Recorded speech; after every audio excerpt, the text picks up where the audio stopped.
Warahmatullahi wabarakatuh. Hai sobat sekalian, perkenalkan nama saya Apriza Hongko Putra atau sering dipanggil Mr. Hong. Pada channel ini saya akan berbagi kepada Anda semua, baik pelajar, mahasiswa, maupun umum, maupun masyarakat umum, tentang bagaimana menguasai kemampuan berbahasa Inggris yang baik dan benar. Jadi channel ini kita bangun untuk meningkatkan kemampuan para pemirsa sekalian, pelajar, mahasiswa maupun masyarakat umum dalam berbahasa Inggris dengan menguasai beberapa skill sebagai berikut. Ini di papan tulis ini bisa saya lihat bahwa skill dalam berbahasa Inggris itu ada beberapa macam. Yang pertama, skill writing. Writing atau menulis ini sangat penting karena merupakan bagian awal bagi kita yang mulai belajar berbahasa Inggris. Nah, bagaimana untuk menguasai skill writing ini? Tentu saja Anda harus menguasai tata bahasa dalam bahasa Inggris atau sering disebut sebagai grammar. Nah, jadi tata bahasa dalam bahasa Inggris itu cukup banyak dan perlu kita pelajari step by step. Untuk di video-video kemudian saya akan mengajarkan kepada Anda semua bagaimana untuk menguasai grammar itu. Mulai dari dasar, mulai mengenal apa itu subjek, apa itu verb, apa itu object, apa itu noun, adjective, terus adverb of time, adverb of manner, conjunction, dan lain sebagainya. Jadi kita akan mengasah kemampuan kita dalam memahami grammar sedikit demi sedikit.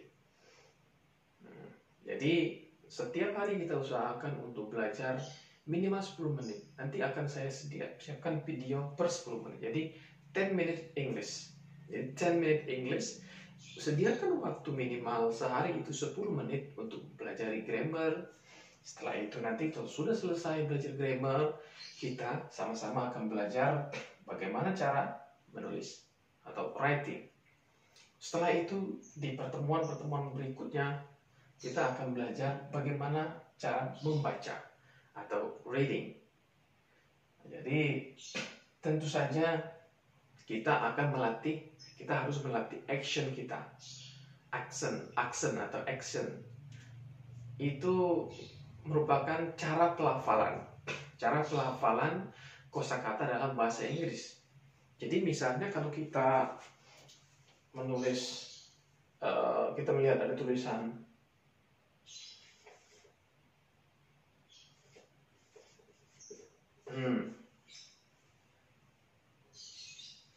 ini,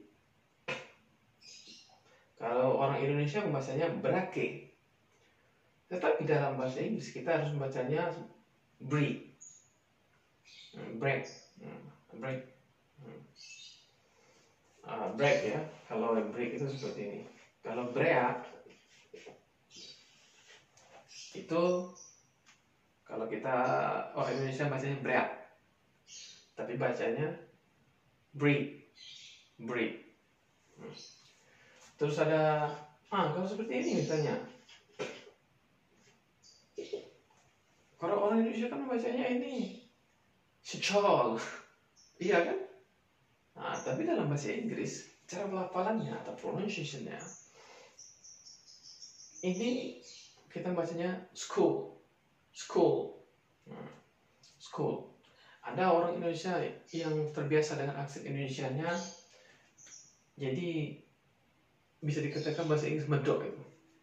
Break, school. Nah, ini action seperti ini. Pernah nggak Anda mendengar orang Indonesia dia ngomong bahasa Inggris tetapi logatnya Indonesia banget, atau bahkan logatnya mirip kayak logat dia berbicara bahasa daerah? Ladies and gentlemen, in this opportunity I will tell you about the importance of education. Education is very important for all people of Indonesia. Nah, ada yang salah nggak kira-kira? Nah, kalau dalam speaking ini yang penting tujuan, maksud dan tujuan dari pembicara itu sampai itu sudah betul, sudah benar. Apalagi dia nulisnya pas gitu kan, writingnya pas, bacanya seperti itu. Nah tapi ini mungkin agak sulit dipahami oleh orang-orang luar ketika ada di pertemuan internasional. Sebenarnya mau ngomong apa sih dia? Nah makanya kita perlu melatih action kita menggunakan action native speaker. Jadi action native itu bisa menggunakan action British action, American action, atau Australian action. Nah, jadi action. Jadi itu menandakan bahwa kita betul-betul sungguh-sungguh dalam belajar bahasa Inggris. Ya, kita harus meniru. Sebagaimana kalau kita bicara bahasa Jawa juga, kalau nggak medok bahasa Jawanya, orang Jawa pasti ngira, oh ini pasti bukan non Jawa. Nah, bahasa Inggris gitu juga. Kalau orang Inggris atau orang Eropa itu sudah mengatakan, oh kamu action kamu kok mirip sama action orang Amerika, atau dia bahkan mengira jangan-jangan kita lahir di Amerika, jangan-jangan kita ini, apakah kamu lahir di Amerika, apakah kamu besar di Amerika, apakah kamu lama di Amerika, padahal kita belum pernah ke Amerika. Nah itu berarti action kita sudah bagus ya. Tunggu saya ambil hidup ya. Ya. Baik, jadi ini kemampuan writing tadi ya. Kemampuan writing ini kemampuan menulis. Ya, kita perlahan nanti. Mulai dari menulis kata per kata. Selanjutnya menulis huruf, bukan per huruf. Kata-kata ini kita susun menjadi sebuah kalimat. Nah, jadi kalau sudah menjadi sebuah kalimat, nanti akan kita susun lagi menjadi sebuah paragraf. Nah, tentu saja kalau paragraf ini kan ada penghubung ya, jadi ada namanya conjunction. Jadi setiap kalimat per kalimat ini kalimat 1 misalnya, kalimat 2, kalimat 3, kalimat 4, ini digabungkan semua menjadi yang namanya paragraf. Nah, bagaimana dengan setelah itu bagaimana? Nah, setelah itu kita akan belajar menyusun paragraf demi paragraf. Tentu saja dia ada paragraf 1. Ini paragraf 1 misalnya. Dan juga kita buat lagi ada paragraf 2. Ada paragraf 3.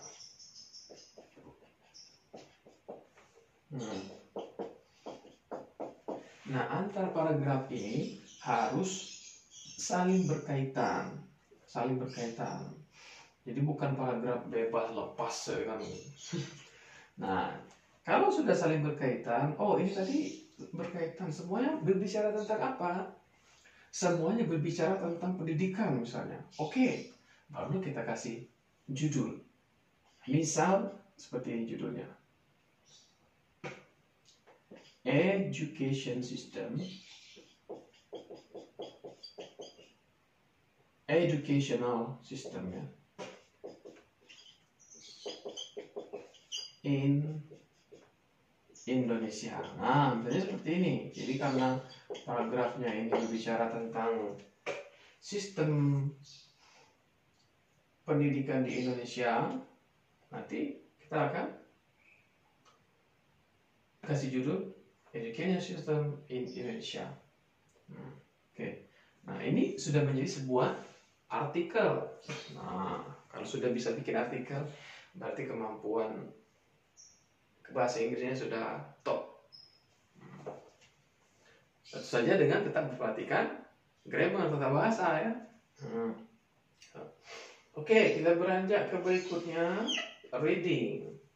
Jadi sembari belajar menulis, kita akan belajar juga membaca dengan pronunciation yang benar, dengan action native ya. Jadi perlahan kita mungkin memakai action Indonesia saja dulu biar tidak sulit untuk mempelajarinya. Setelah itu baru belajar dengan action native speaker atau penutur asli. Jadi misalnya educational system in Indonesia ini sudah kita tulis, baru kita baca sama-sama nanti. educational, educational, education, education, educational system, educational system. Ini kita lakukan berulang ya. Jadi membaca reading, kemampuan reading ini kita lakukan berulang. Educational system in Indonesia. Nah, jadi di kemampuan reading ini kita juga akan melatih bagaimana untuk menemukan ide pokok atau main idea ya, atau main idea dalam paragraf itu. Jadi ide pokoknya ini di mana setiap paragraf nanti akan kita latih. Terus ada beberapa ini nanti, misalnya kata it ini mengacu kepada apa sebagai pengganti dari kata apa. Terus ya, jadi kita akan menggali informasi-informasi yang ada di paragraf atau dalam sebuah artikel. Nah, jadi nanti akan ada berupa pertanyaan. Jadi pertanyaan ini jawabannya harus kita temukan di artikel atau di paragraf. Nah, jadi dengan begitu nanti kita akan terlatih. Jadi ketika reading itu jangan satu artikel ini kita menghabiskan waktu sampai 15 menit baru bisa memahami. Nah, ada trik-triknya ya. Ada trik-triknya bagaimana cara mengetahui ide pokok dari paragraf, bagaimana cara mengetahui atau mendapatkan informasi dengan cepat tentang isi dari artikel ini. Nah, ini akan kita latih di reading. Jadi reading ini nanti beriringan dengan writing, tapi ya pada intinya nanti kita akan belajar cara memahami sebuah tulisan atau artikel. Nah, selanjutnya kita juga akan berlatih speaking dulu ya. Kalau speaking nanti setelah ini speaking apa? Speaking ini berlatih berbicara, the way to speak. Nah, jadi latihan speaking kita nanti latihan membaca juga latihan speaking. Jadi membacanya bukan membaca dalam hati, jadi membacanya dengan suara lantang. Speaking. Educational system in Indonesia. The educational system in Indonesia is still poor now. Misal seperti itu kan. Atau the educational system in Indonesia is good for the time being. Because bla bla bla. Nah, ini harus kita latih dengan suara lantang. Jadi kita belajar speaking itu tidak bisa ini. Belajar bahasa Inggris itu tidak bisa kita cuma belajar grammar saja. Kita harus belajar juga bagaimana cara berbicara. Karena sebenarnya bahasa itu digunakan untuk berbicara. Jadi bahasa itu bukan digunakan untuk menulis saja. Yang penting saya bisa nulis. Lah gimana kalau kita ketemu orang bule misalnya di jalan, dia nanya, oh saya mau cari hotel, di mana ya alamat hotel itu? Terus kita bilang, tunggu, sir, wait sir, saya akan menulis dulu, I will write. Lama, mau diperiksa grammarnya dulu, keburu bosan bolehnya kan? Tinggal lagi nanti kita. Udahlah, kalau seperti ini lebih enak, saya cari Google Maps saja ya kan? Saya meraba-raba Google Maps yang dia mungkin nggak tahu alamatnya lebih jelas ya. Tapi karena dia bosan, jadi sebaiknya memang kita memiliki kemampuan ini. Nah, kenapa anak-anak di Inggris di Amerika itu masih kecil-kecil mereka, ini masih kecil-kecil pandai betul bahasa Inggris ya? Ya iyalah, karena mereka selalu speak every day, mereka speak English gitu kan. Jadi setiap hari mereka selalu belajar, bukan belajar, selalu berbicara bahasa Inggris. Belajarnya sambil praktek. Jadi mulai dari what it is, kata orang tuanya ini kan. It is marker, it is pen misalnya kan. It is a book. Dia belajar juga bagaimana mengenal lingkungan, menambah kosakatanya setiap hari, mungkin sedikit, mungkin di umur 1-2 tahun mereka kosakatanya masih puluhan gitu kan. Udah 2-3 tahun kata-katanya sudah ratusan. Sudah banyak dikenalkan oleh orang tuanya.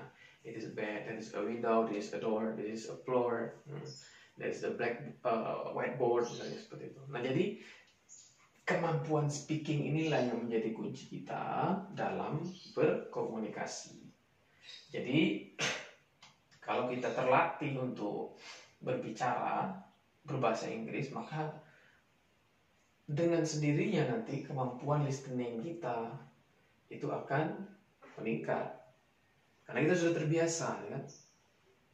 Tetapi apakah kemampuan writing dan reading ini secara otomatis meningkat ketika kita sudah terbiasa berbicara bahasa Inggris? Tentu saja tidak, itu kan? Nah, tentu saja tidak. Jadi ini juga harus dipelajari. Ini dipelajari. Orang di Inggris atau di Amerika yang nggak kenal sekolah misalnya kan, ya pasti dia nggak tahu gitu kan bagaimana cara writing, cara reading ini. Tapi dia bisa berkomunikasi dan listening, speaking listeningnya oke kan. Tapi suruh nulis kalau dia buta huruf kan, sama kayak kita kan banyak orang yang bisa berbicara bahasa Indonesia tapi dia buta huruf. Nah seperti itu juga. Jadi yang ini memang harus dipelajari, yang ini harus banyak dipraktekkan. Nah, ini baru dipelajari, dihafal, ini dipraktekkan. Dua ini. Oke, paham sobat sekalian? Nah, selanjutnya kemampuan listening. Kemampuan listening ini sejalan ya dengan speaking. Kayaknya ini saya buat setara di sini. Kalau kita sudah terbiasa speaking, conversation dengan orang, otomatis kita sudah mengasah kemampuan listening kita. Listening atau kemampuan mendengar. Nah, jadi kemampuan mendengar kita selalu terasah sehingga ya itulah tujuan dari belajar bahasa, English for all. Belajar bahasa untuk berkomunikasi, untuk berbicara, mendengar, memahami. Nah, seperti itu. Oke? Ada pertanyaan? Ya, mungkin kalian kalau ingin bertanya bisa dimasukkan di kolom komentar nanti ya tentang paham bahasa Inggris. Nah, saya ingin bertanya kepada sobat sekalian, apa tujuan dari sobat sekalian belajar bahasa Inggris? Apakah karena diwajibkan di sekolahnya dulu, atau diwajibkan di perguruan tinggi, atau diwajibkan di tempat kerja, atau karena apa? Nah, tentu saja kita harus punya tujuan, sehingga motivasi kita untuk belajar bahasa Inggris selalu bertambah ya. Kita harus punya tujuan. Untuk apa sih saya belajar bahasa Inggris? Jangan-jangan ini saja menghabiskan waktu kita saja kan. Nah, jadi kita harus punya tujuan belajar bahasa Inggris itu. Tujuannya apa? Kalau saya dulu waktu sekolah itu malas sekali belajar bahasa Inggris. Kenapa? Karena belum tahu tujuan kita untuk apa. Nah, tapi kalau sudah tahu tujuannya, misalnya untuk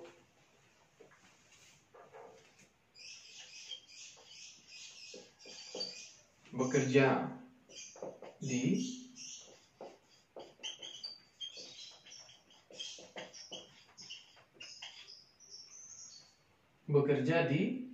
perusahaan internasional misalnya,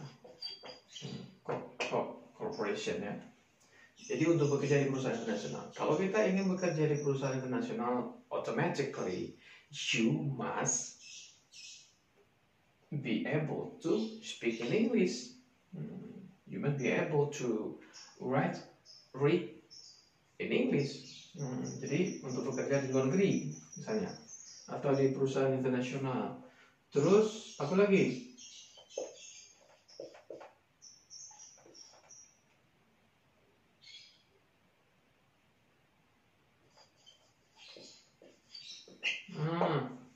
Get scholarship. Oh, banyak orang. Jadi untuk mendapatkan beasiswa. Nah, sekarang itu hampir semua beasiswa minta kemampuan berbahasa Inggris. Nah, jadi kalau kita ingin kuliah di dalam negeri maupun luar negeri sekarang, berapa TOEFL-mu? Berapa IELTS-mu? Nah, semua minta itu. Jadi kita harus lebih siap untuk itu semua. Lebih siap untuk meningkatkan kemampuan kita dalam bahasa Inggris. Nah, ini semua perlu nilai English proficiency test atau ya bisa TOEFL ya, TOEFL-nya, IELTS-nya. Nah, ini sekali. Terus selain itu apa lagi sih? Nah, kalau mau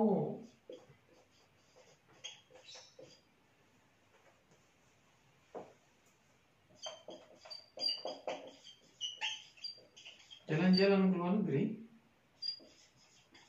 otomatis harus bisa bahasa Inggris. Bahkan ke Malaysia pun yang katanya bahasanya mirip ke bahasa Indonesia, kita kena wajib belajar bahasa Inggris. Seperti itu. Jadi di bandara-bandara internasional itu semuanya pakai bahasa Inggris. Kalau kita nggak tahu, tersesat nanti. Nah, jadi travel to Persian country. Apa lagi? Kira-kira?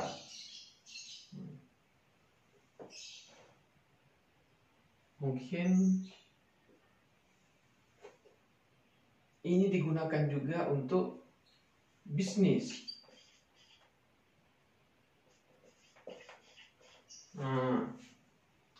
Jadi sekarang ini hampir semua ranah bisnis itu sudah mulai menggunakan bahasa Inggris, baik itu digital maupun yang non digital, gitu kan. Kalau digital ini, kalau kita ingin lebih luas jangkauannya, maka harus berbahasa Inggris ya. Harus berbahasa Inggris ya. Oke, jadi kalau kita sudah tahu, kita sudah punya ini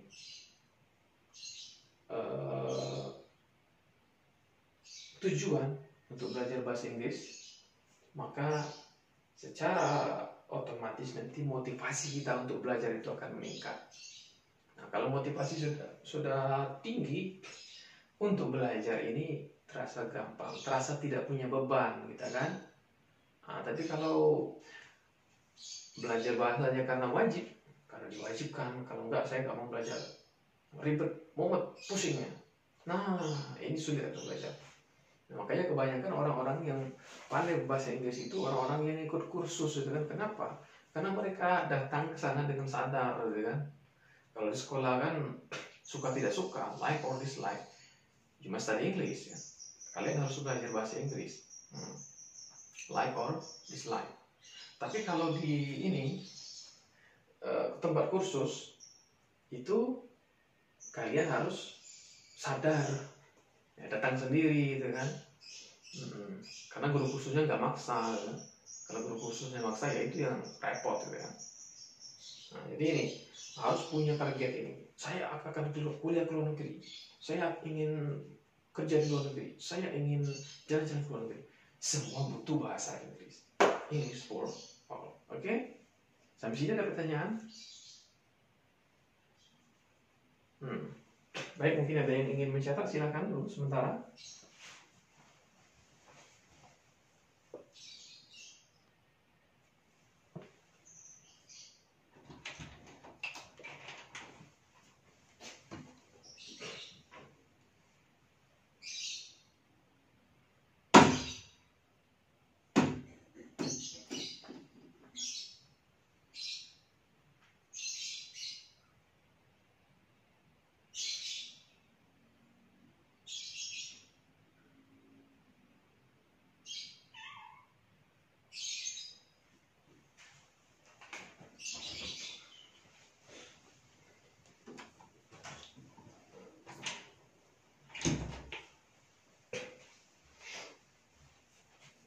Oke, sudah oke semua, school break. Oh ya, ini saya lupa, ini diralat ya. Jadi school memang O-nya double, tapi kalau scholar itu O-nya tidak double. Scholarship. Oke. Baik sobat sekalian, kalau sudah, bagian ini akan saya hapus.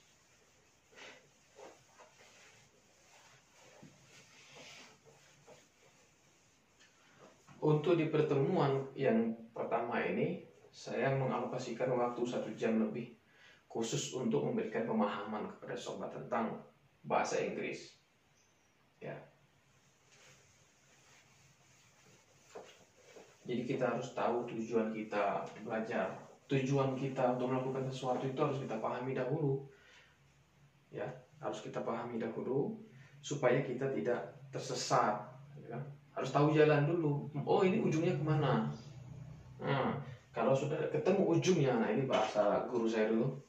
Belajar itu harus ketemu ujungnya. Ujungnya apa? Ujungnya paham, ujungnya tahu, ujungnya bisa.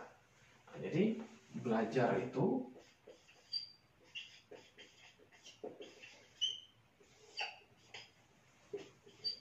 ujungnya nanti paham, tahu, bisa. Bisa apa ya? Dipraktekkan, aplikasi ya. Diaplikasikan. Nah, kita sudah pernah tidak mengaplikasikan pemahaman kita, ketahuan kita itu, atau kebisaan kita dalam kehidupan kita sehari-hari, terutama untuk bahasa Inggris ini. Kalau belum, berarti kita masih belum memenuhi tujuan belajar, atau belum memenuhi syarat belajar ini, berarti belum belajar kita itu. Nah, baru ya sekedar mengenal saja gitu kan. Nah, tapi kalau sudah paham, sudah tahu, bisa diaplikasikan, itu berarti kita sudah dapat ketemu ujungnya dari belajar itu. Nah, saya belajar bahasa Inggris itu sejak waktu SD belum ada waktu itu zaman kita ya. SMP itu sudah mulai belajar bahasa Inggris. Sudah mengenal I, you, we, they, he, she, it, terus to be, is, mr, semuanya. Yang ini nanti di channel ini akan kita ini kan semua. Di Mr. Hong's Class akan kita bahas semua. Mulai dari awal, mulai dari subjek to be sampai nanti kita bisa bikin artikel. Sampai kita bisa memiliki kemampuan speaking yang baik ya. Sekali-sekali saya juga akan sharing pengalaman saya, vlogging dan lain sebagainya. Boleh kan? Nah, supaya kalian tidak bosan lihat channel saya nanti. Nah, jadi kita aplikasikan. Saya kapan sih mengaplikasikannya? Nah, jadi saya basic ilmu saya bukan bahasa Inggris. Basic ilmu saya itu biologi. Jadi saya belajar ilmu biologi di S1 saya, di S2 saya, dan setelah itu juga biologi. Mengikuti training dan lain sebagainya. Tetapi saya sadar bahwa kalau saya ingin memiliki kemampuan lebih, ingin memiliki kesempatan yang lebih dibandingkan yang lain, saya harus belajar bahasa Inggris ya. Makanya saya sudah mulai SMP itu udah mulai kursus gitu kan. Tapi khususnya mungkin waktu itu masih sedikit terpaksa gitu kan. Paksa orang tua mungkin.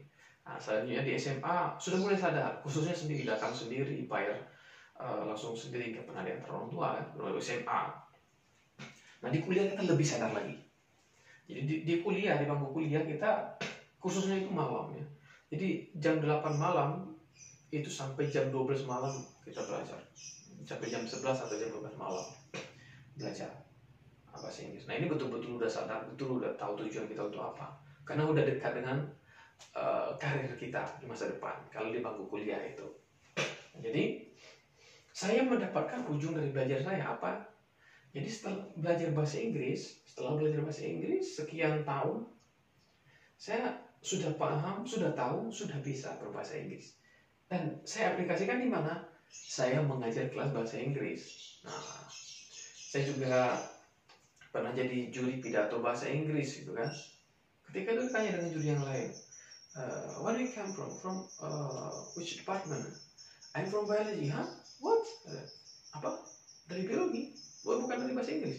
Oh bukan, saya dari biologi. Oh gitu. Nah seperti itu kata juri yang lain. Jadi kan mereka aneh gitu kan, kok dosen biologi jadi juri bahasa Inggris. Nah tapi itu kita kan tidak ada larangan gitu kan. Ada nggak orang yang melarang belajar bahasa Inggris? Nah jadi uniknya nih, bahasa Inggris ini bisa, boleh ya, wajib ya dipelajari oleh orang-orang dari berbagai jurusan, dari berbagai latar belakang. Tapi mungkin ada nggak yang orang kerja di konstruksi itu ikut kursus fisika, misalnya, matematika, biologi, kimia, atau komputer. Kalau komputer mungkin ada. Nah, kalau yang ilmu yang lain, saya rasa tidak ada yang ingin belajar itu ya. Karena mereka ingin mempelajari hal-hal yang dapat menunjang pekerjaan mereka. Nah, bahasa Inggris ini dapat menunjang pekerjaan apapun, latar belakang apapun ya. Nah, jadi dia bisa menunjang, karena bahasa Inggris ini sebenarnya bukan ilmu. Bahasa Inggris ini seperti yang lain, ilmu eksak dan ilmu sosial. Bahasa Inggris ini alat untuk komunikasi. Nah, tetapi karena perlu diajarkan komunikasi ini, maka berkembanglah dia menjadi sebuah ilmu pengetahuan, ilmu bahasa. Ya. Nah, jadi mulai bagaimana cara mengajarkan ini. Ada English for Kids, English for Specific Purpose, gitu kan. Terus English for teacher dan lain sebagainya. Nah, ini berkembang menjadi ilmu. Yang tadinya di dulunya orang-orang Inggris itu sebelum mereka menjadikannya dalam bentuk buku itu cuma ya untuk sehari-hari saja kan. Hari demi hari mereka bertambah kemampuannya untuk berbicara, untuk pidato, untuk bergurau, bercanda dan sebagainya. Nah, ini ternyata menjadi ilmu yang berkembang, dan sekarang manuskrip atau tulisan-tulisan yang berbahasa Inggris itu udah sangat banyak sekali. Apalagi semua ilmu yang lain kalau di Inggris ya tentu saja tulis dalam bahasa Inggris kan. Jadi di dalam perpustakaan raksasa di Inggris itu ya ini menggunakan bahasa itu. Oke. Jadi selain mengajar bahasa Inggris, kemampuan bahasa Inggris ini juga saya gunakan untuk tes beasiswa, scholarship, getting a scholarship to abroad. Ya, jadi belajar bahasa Inggris ini ketemu ujungnya kalau kita sudah bisa ngajar bahasa Inggris. Belum juga, itu saya anggap belum ketemu ujungnya, karena hampir semua guru bahasa Inggris ya sudah mengajar bahasa Inggris itu kan, tapi mereka belum punya kemampuan, belum punya pengalaman berada di luar negeri. Nah, jadi kita mendapatkan beasiswa ke luar negeri itu, waktu itu ke Jepang, di Cina saya lolos beasiswa seleksi menggunakan bahasa Inggris, tesnya bahasa Inggris. Alhamdulillah dapat kesempatan untuk jalan-jalan gratis ke luar negeri. Itu lumayan kan. Nah, itu sudah ketemu ujungnya. Karena kalau sudah di sana, waktu itu saya 3 bulan di Jepang, kita sehari-hari berbicara bahasa Inggris, seminar dalam bahasa Inggris. Terus kita menyapa teman-teman di sana, orang-orang Jepang di sana, selain konnichiwa, ohayou gozaimasu, juga kita harus berbahasa Inggris, menjelaskan materi berbahasa Inggris. Belajar dari profesor-profesor di sana juga, slide-slide-nya bahasa Inggris, mereka menjelaskan dalam bahasa Inggris. Nah, disitulah saya merasa bahwa saya sudah mencapai salah satu impian saya, salah satu goals, salah satu tujuan saya untuk belajar bahasa Inggris ini, yaitu untuk mendapatkan beasiswa, untuk mendapatkan pengalaman di dunia internasional, ya. Bertemu dengan teman-teman dari Arab Saudi, dari Mesir, dari Maroko, dari Afrika, dari mana lagi? Dari Cina, terus Thailand dan lain sebagainya, dari Australia. Kita disatukan dengan bahasa. Way to communicate, way to have a conversation. Oke, sobat sekalian. Jadi dalam kelas saya akan perlahan menjelaskan materi ini dalam bahasa Indonesia. Selanjutnya levelnya sudah naik sedikit, sudah banyak yang kita pelajari, nanti akan saya mix dengan bahasa Inggris. Dan kalau sudah levelnya sudah ini lagi, sobat-sobat sudah belajarnya sudah banyak materinya, kita akan latihan speaking. saya akan mencoba untuk melatih sobat sekalian bagaimana cara menjelaskan, bagaimana cara berpidato atau berceramah dalam bahasa Inggris, atau bahkan mungkin khotbah dalam bahasa Inggris. Mana tahu nanti sobat sekalian dapat kesempatan untuk keluar negeri diminta untuk ceramah. Nah, punya kesempatan itu, oke? Ya.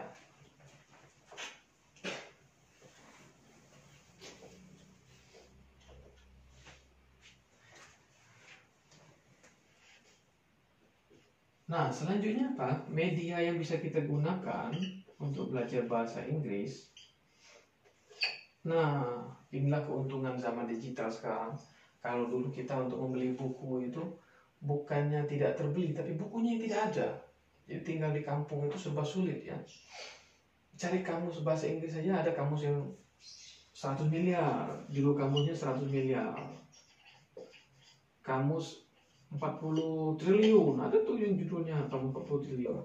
Tapi isinya cuma ratusan kata saja. Nah, jadi belajar bahasa Inggris di zaman saya dulu sulit menemukan bahannya, sulit menemukan gurunya yang tepat di mana dan yang bagus, yang sudah teruji ya, supaya bisa memotivasi kita itu susah kan. Nah sekarang itu dengan adanya media digital, media online, ada YouTube dan sebagainya, kita bisa mencari buku dengan mudah, artikel dengan mudah. Kalau dulu kita harus langganan Jakarta Post itu pun mahal bagi kita dulu ya, dan susah ya kan, karena di kampung mana ada Jakarta Post mau jualan di kampung gitu kan. Terus apa lagi? Audio, film, ini semua bahan belajar sobat. Jadi semuanya ini wah sudah terbuka sekali, jadi nggak ada alasan lagi sobat sekalian untuk ngeles. Susah belajar bahasa Inggris ini, nggak ada ini ya, nggak ada bahan. Nah ini jangan sampai seperti itu. Ini banyak, cari buku tentang apapun dalam bahasa Inggris banyak. Artikel itu wah sudah sangat ini kali. Saya bahkan berpikiran ini otak saya bisa penuh nih kalau semua dimasukkan ini kan. Kalau belajar semua nih otak kita bisa penuh. Film ini penting tidak?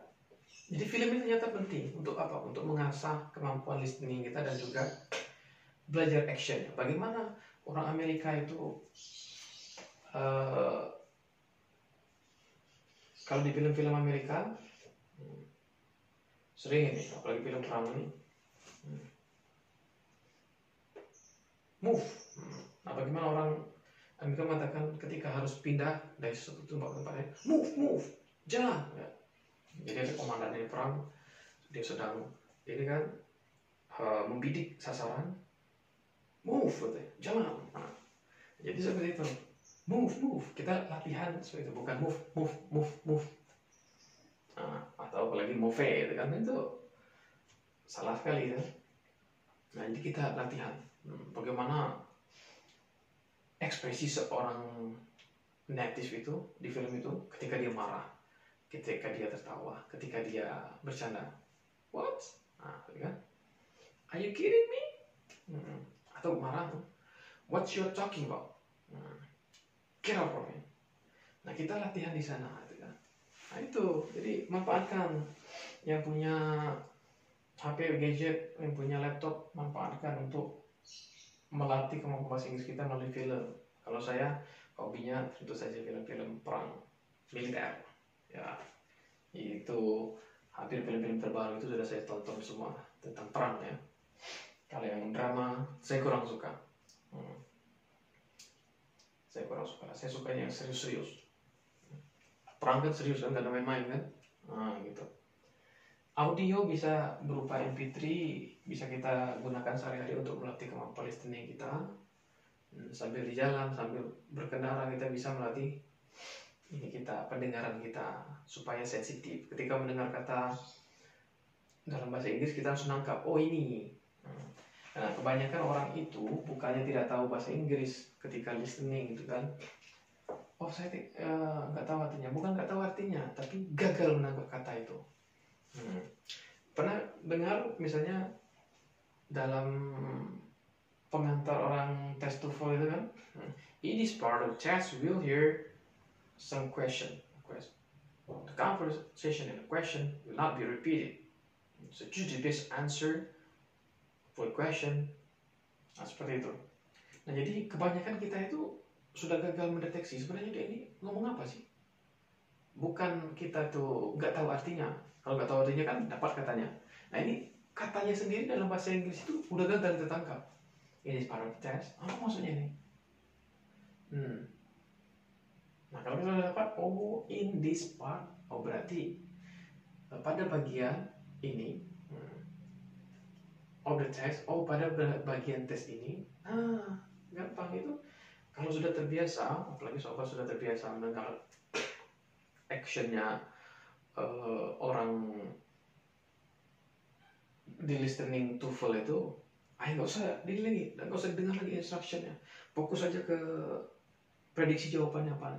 Itu untuk tes TOEFL ya. Ini sangat penting untuk dipelajari. Artikel, jadi bisa kita akses koran.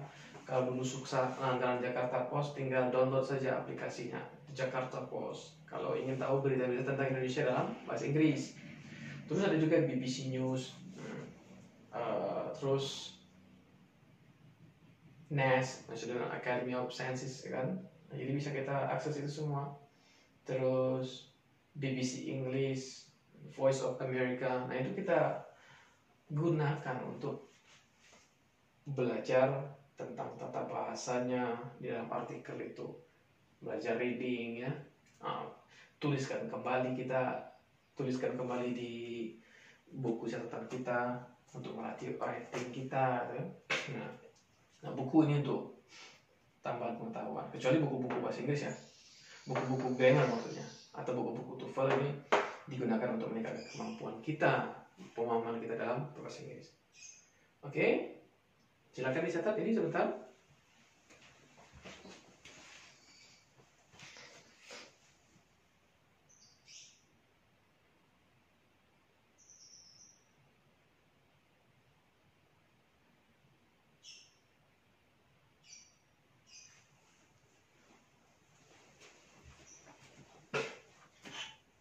Baik, kalau sudah, ini akan saya hapus.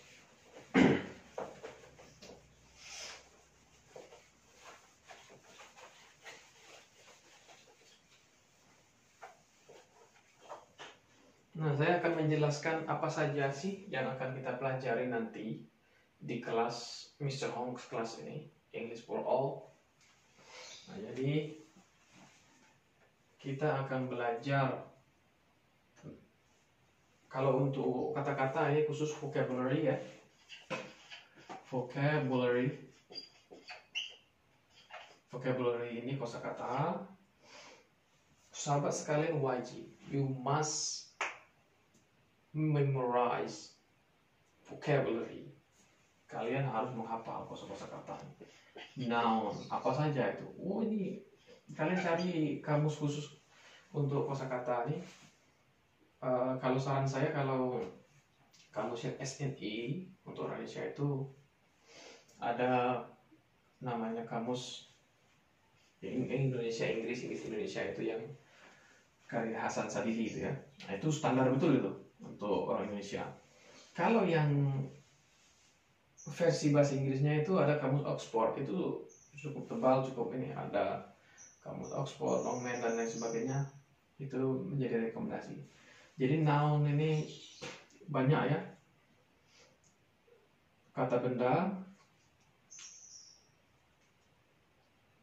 Kalau bisa ini digolongkan ke dalam ini, biar gampang kita menghafalnya itu perbagian. Misalnya kata benda di sekolah ya, di sekolah apa saja, 1, 2, 3 ya, itu ya. Bentar. Nah, jadi saran saya memang untuk vocabulary ini jadi per tema atau per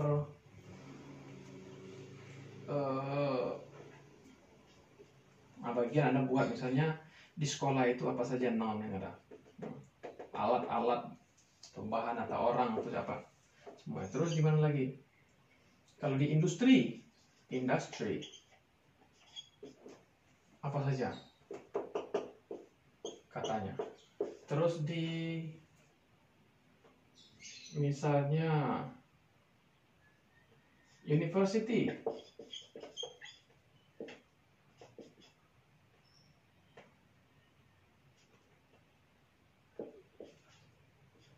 apa saja kosakata nggak ada noun-nya.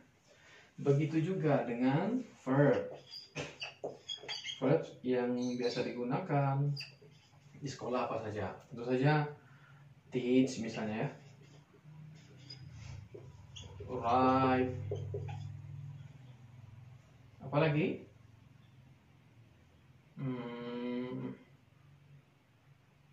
listen kalau di sekolah, clean misalnya kalau mau membersihkan kelas ya kan.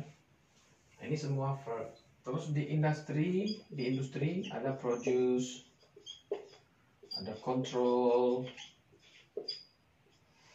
ada lagi apa, supervise, mensupervisi, mengontrol, memproduksi. Nah, kalau di universitas, seminar, bukan seminar kata-kata. Misalnya, explain,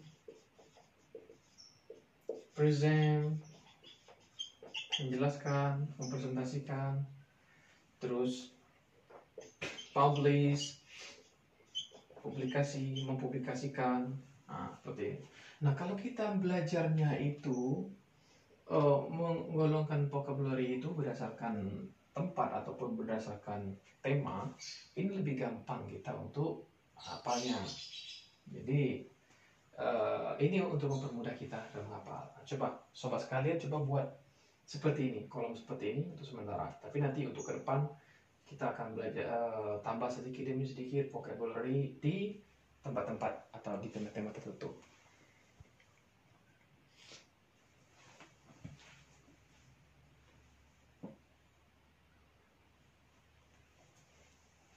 Oke ya, ini kelihatan kira-kira tulisannya. Kalau tidak kelihatan akan saya buat lebih besar.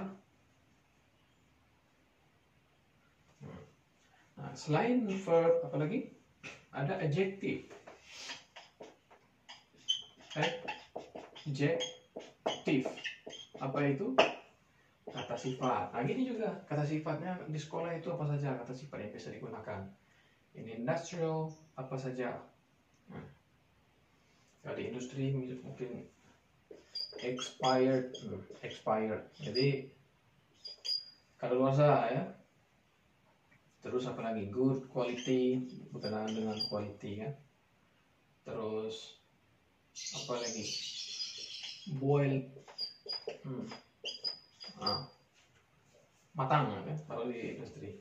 Di sekolah apa misalnya?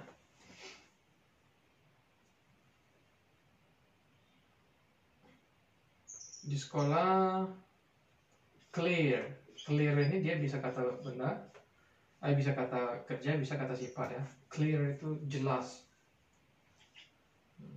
atau bersih ya. Terus apa lagi? Adjective yang bisa digunakan untuk di sekolah. Smart teacher, smart student. Nah, ini bisa kita gunakan. Terus di university contohnya apa misalnya?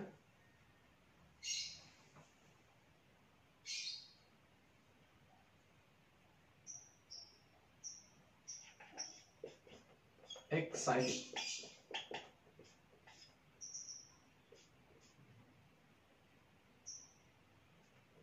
Interested.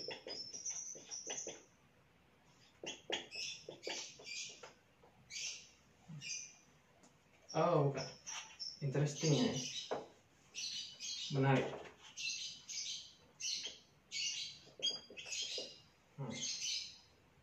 Excited atau exciting contohnya ya.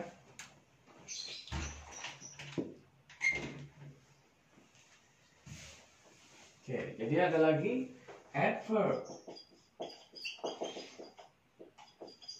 Adverb ini kata keterangan. Kita kan ada keterangan tempat, keterangan waktu, keterangan cara, keterangan apa lagi? Nah, ini namanya dalam bahasa Inggris itu adverb. Adverb. Adverb of time. Adverb of manner. Adverb of time misalnya now, today, tomorrow. Nah, ini semuanya kata keterangan. Kalau ada lagi quickly misalnya, keterangan cara kan. Firstly, keterangan cara.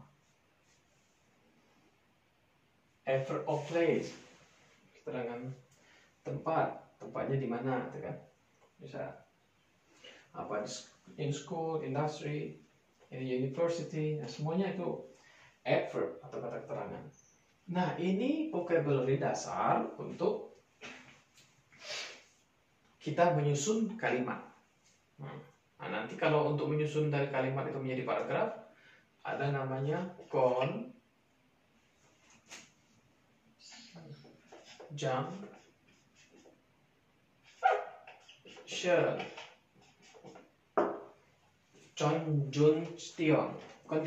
conjunction. Ini kata penghubung atau kata hubung boleh, kata penghubung boleh.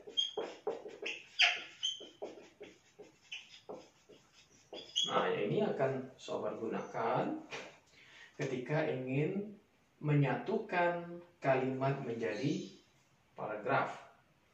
Menyatukan paragraf demi paragraf menjadi sebuah artikel. Nah, jadi ini tahapan belajar kita, nanti kita akan belajar vocabulary. Oke, saya kasih waktu 3 menit. Silakan dicatat. Kalau sobat ingin catatnya.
Baik, saudara sekalian, kalau sudah ini akan saya hapus ya.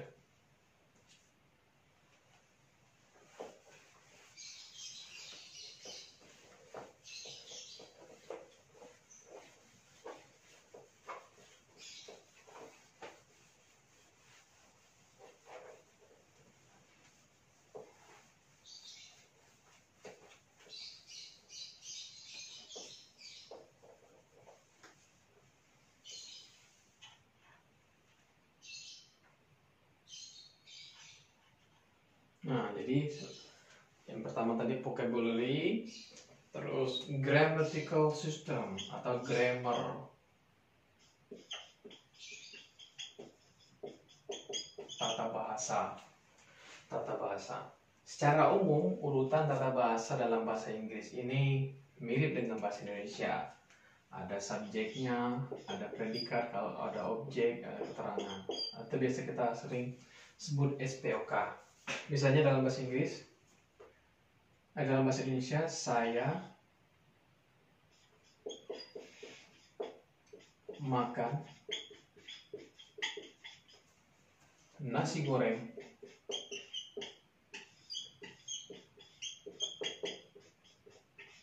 keterangannya kemarin.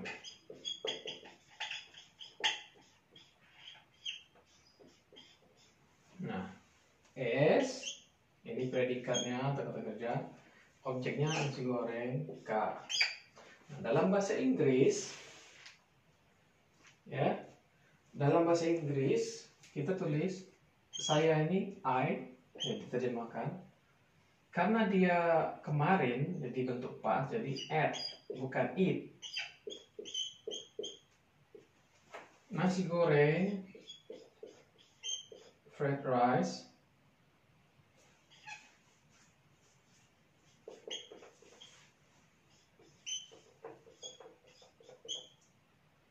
yesterday.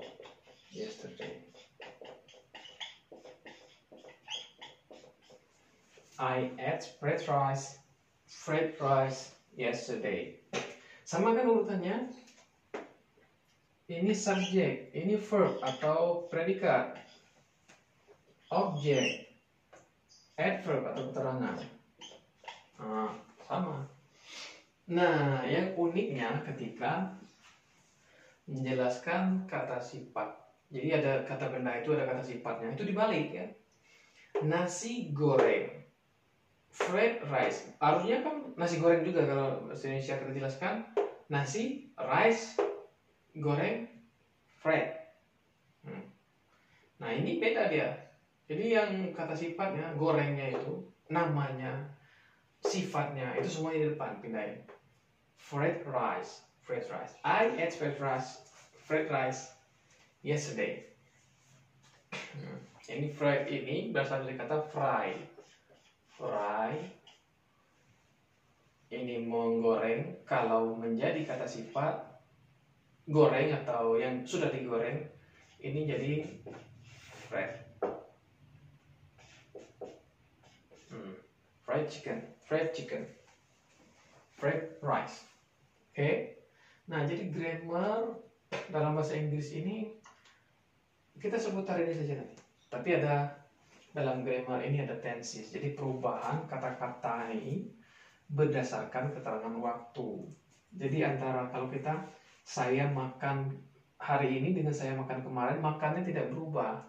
Tapi kalau dalam bahasa Inggris, kalau dia makannya sekarang gitu ya, atau menjelaskan pernyataan, saya makan nasi setiap hari misalnya, itu pernyataan ya, every day, every night, terus always, sometimes, itu semua pernyataan, bukan menjelaskan hari ini, sekarang, sedang berlangsung, atau kemarin, atau nanti ya.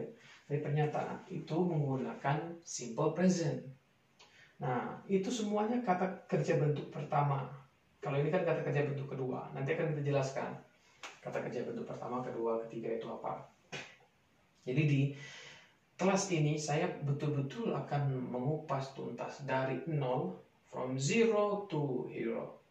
Jadi dari nol sampai kalian itu menjadi luar biasa pemahamannya dalam bahasa Inggris. Akan kita kupas semuanya. Tentu saja ini membutuhkan waktu. Jadi kalau sobat mengikuti dari awal sampai nanti di video-video terakhir yang akan saya buat, nah insya Allah hasilnya akan bagus ya. Jadi bahasa Inggris ini tidak sulit dibandingkan kita belajar bahasa Jepang, mungkin belajar bahasa Cina, belajar bahasa Korea. Kenapa? Karena kita tidak perlu latihan menulis lagi. Nah, kalau nulis bahasa Jepang kita harus latihan lagi menulisnya ya. Terus kosakata-kosakatanya juga banyak, itu kan menghafal huruf kanji, hiragana, katakana dan sebagainya. Ini tidak perlu, ini tulisannya dalam huruf Latin, namanya huruf Latin, sama dengan kita menggunakan huruf Latin. Nah, jadi kita memiliki kemudahan untuk berbahasa Inggris karena huruf yang digunakan sama. Kalau Korea lain kan itu tulisannya, Cina lebih rumit lagi. Masih penting tulisan Jepang. Kalau Cina itu hurufnya kanji, huruf kanji semua dan rumit. Kayak simbol-simbol semua. Oke? Jadi ini yang grammar ya. Akan saya hapus dulu. Kalau sudah sobat catat ini.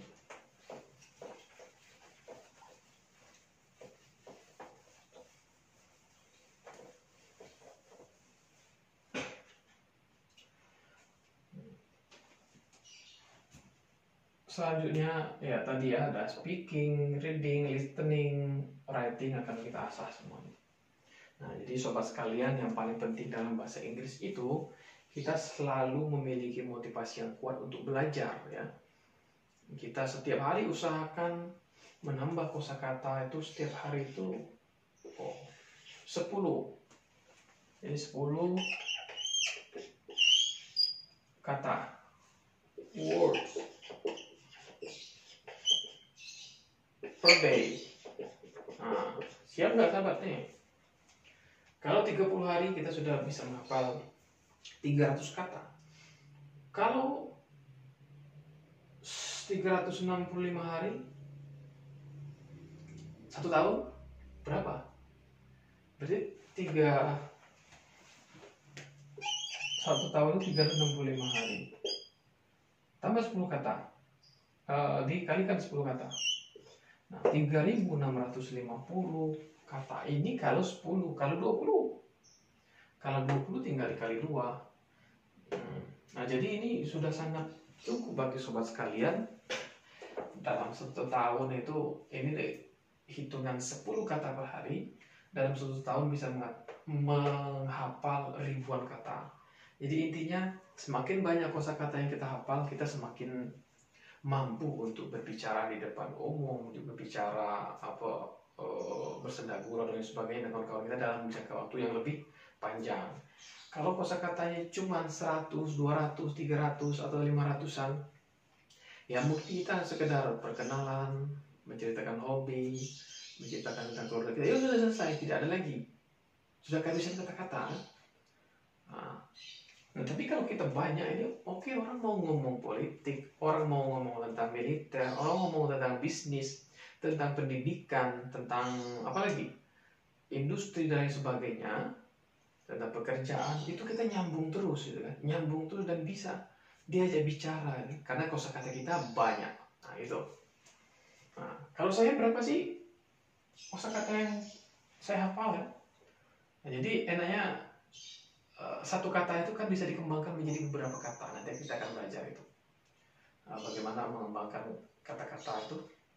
Dari 1 kata bisa menjadi banyak kata. Terus dari 1 verb itu bisa menjadi 3. Kan? Jadi kalau Anda sudah menghafal 100 verb, berarti Anda akan menghafal 300 bentuk verb.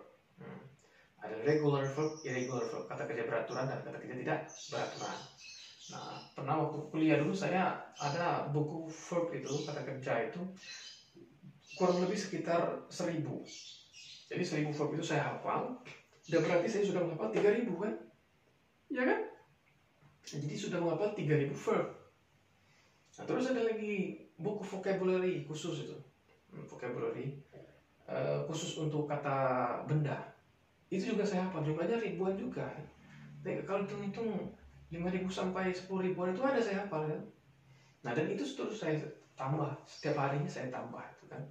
Kata-kata baru, ketika baca artikel nggak tahu katanya ini apa, saya tambah. Saya baca. Kan nggak mungkin loh, kan saya menghafal semua kata-kata dalam bahasa Inggris. Dalam bahasa Indonesia saja kita mungkin ada kata-kata yang tidak kita tahu gitu kan. Nah, begitu juga dalam bahasa Inggris. Mungkin saya cuma menguasai yang topik-topik umum saja. Kalau sudah ngomong topik politik, topik tentang industri, saya minim kata-kata di sana, gitu kan. Banyak istilah-istilah tertentu, rumus-rumus tertentu, nggak mungkin saya hafal, gitu kan. Nah, jadi bahasa Inggris itu lebih simpelnya Anda gunakan sesuai dengan kebutuhan. Kalau kebutuhan ngajar ya hafal kosakata yang digunakan untuk mengajar. Kalau dalam berbisnis, hafalkan kosakata untuk berbisnis. Kalau dalam dunia politik itu, hafalkan kosakata dalam dunia perpolitikan. Nah, seperti itu sobat sekalian.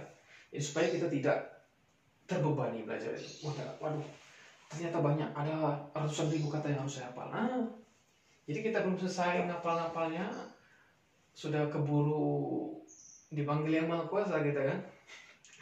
Nah, jadi banyak sekali. Tidak semua orang Inggris pun dia menguasai kosakata itu. Saya ketemu orang Inggris yang merupakan dosen matematika. Saya ajak berbicara atau ngobrol tentang biologi, nggak nyambung, dia nggak tahu dia. Apa itu mitosis, apa itu meiosis, apa itu mitokondria, apa itu nukleus sel dan sebagainya, nggak nyambung dia. Nah, berarti kan orang Inggris sendiri itu belum tentu dia menghafal semua bahasa ini kosakata dalam bahasa Inggris. Lah apalagi kita kan, ya kan? Untuk apa kita menghafal semuanya? Tidak, itu sesuai dengan kebutuhan kita. Nah, begitu juga saya kosakata dalam bahasa Inggris yang berkaitan dengan matematika, kimia saya minim. Kalau dengan yang biologi ini lumayan banyak, karena hal sehari-hari itu yang kita temukan, gitu kan. Nah, kalau tentang reaksi kimia, terus apalagi namanya itu, ada solvent, solute, itu kan dan lain sebagainya, itu mungkin saya minim di situ. Nah, jadi itulah ya. Jadi tidak ada orang yang boleh mengklaim bahwa dirinya yang terbaik, terhebat dalam bahasa Inggris. Oh, saya masternya bahasa Inggris. Tanya apa ya? Silakan. Nah, kalau ada orang yang songong seperti itu, kasih dia rumus matematika, suruh dia baca. Saya yakin muntah deh. Ya, jadi orang mungkin yang basicnya dosen bahasa Inggris atau mahasiswa bahasa Inggris, bahasa Inggris, disuruh membaca rumus kimia, rumus fisika, rumus matematika atau istilah dalam biologi, mumet ya. Saya jamin itu. Kalau nggak percaya, Anda buktikan. Makanya tidak ada yang boleh sombong dalam bahasa Inggris. Termasuk saya juga tidak boleh sombong. Oh, saya, walaupun saya dari biologi, tapi saya sangat menguasai bahasa Inggris. Tidak ada yang betul-betul menguasai kita ya. Bahkan orang Inggris saja tidak ada yang betul-betul menguasai semua hal dalam bahasa Inggris. Tidak ada. Nah, apa pernah Anda ketemu seorang profesor ahli bahasa itu dia bisa menjelaskan rumus-rumus kimia, rumus fisika, rumus matematika atau tentang dunia informasi itu dalam bahasa Inggris? Saya yakin tidak bisa. Karena bahasa pun itu terus berkembang, ada istilah-istilah baru. Dulu pernah nggak sobat mendengar istilah YouTube? Tidak ada kan? Nah, sekarang dengan adanya perkembangan teknologi ada YouTube. What is YouTube? YouTube adalah ini. Itu sudah menjadi kosakata baru gitu kan. Terus ada lagi programmer, hacker dan lain sebagainya. Itu istilah-istilah yang muncul seiring dengan perkembangan zaman gitu kan. Computer di zaman Romawi dulu nggak ada itu komputer kan. Jadi kosakata tentang komputer, hardware dan lain sebagainya itu tidak ada. Baik, sobat sekalian, kalau tidak ada lagi pertanyaan untuk sesi kali ini sudah lebih dari 1 jam. Saya cukupkan dulu. Saya harap sobat sekalian paham dan mengerti materi ini. Baik, terima kasih. Assalamualaikum warahmatullahi wabarakatuh.